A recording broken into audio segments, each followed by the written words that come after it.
ഉദ്ഘാടനങ്ങളും മറ്റു പരിപാടികളും social media പോലും കവർ ചെയ്തു തുടങ്ങിയ കാലഘട്ടമാണിത്.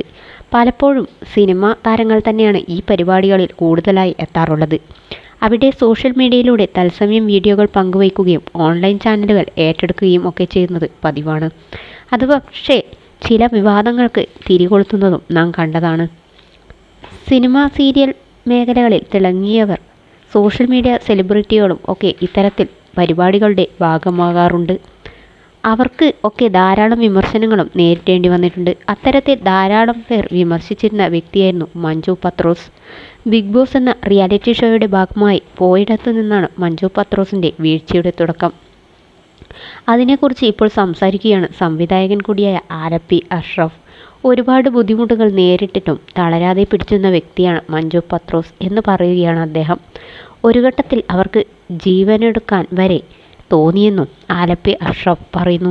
രേണു സുധിക്കുണ്ടായ ഒരു അനുഭവവും ആലപ്പി അഷ്റഫ് തൻ്റെ യൂട്യൂബ് ചാനലിൽ പങ്കുവച്ച വീഡിയോയിൽ പറയുന്നുണ്ട്. ആലപ്പി അഷ്റഫിൻ്റെ വാക്കുകൾ ഇങ്ങനെയായിരുന്നു: സിനിമകളിലും സീരിയലുകളിലും മറ്റും കഴിവ് തെളിയിച്ച ജീവിത വിജയം നേടിയ കലാകാരിയാണ് മഞ്ജു പത്രോസ്.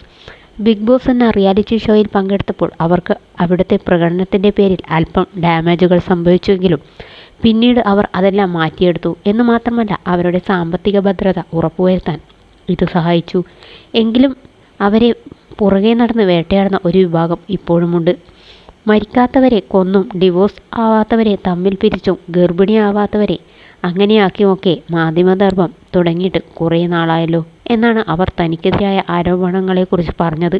പുതിയ വീടിൻ്റെ പാലുകാച്ചലിന് ഭർത്താവിന് എത്താൻ കഴിയാഞ്ഞപ്പോൾ ചിലർ സോഷ്യൽ മീഡിയയിൽ വിളിച്ചു പറഞ്ഞു നല്ല കാലം വന്നപ്പോൾ അവൾ ഭർത്താവിനെ ഒഴിവാക്കിയെന്ന്.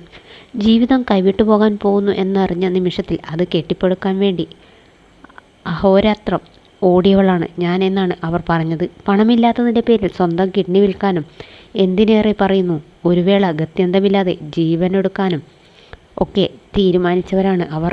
അതിൽ നിന്നെല്ലാം പിന്തിരിഞ്ഞത് അവരുടെ മകനെയും മാതാപിതാക്കളെയും ഓർത്തു മാത്രം.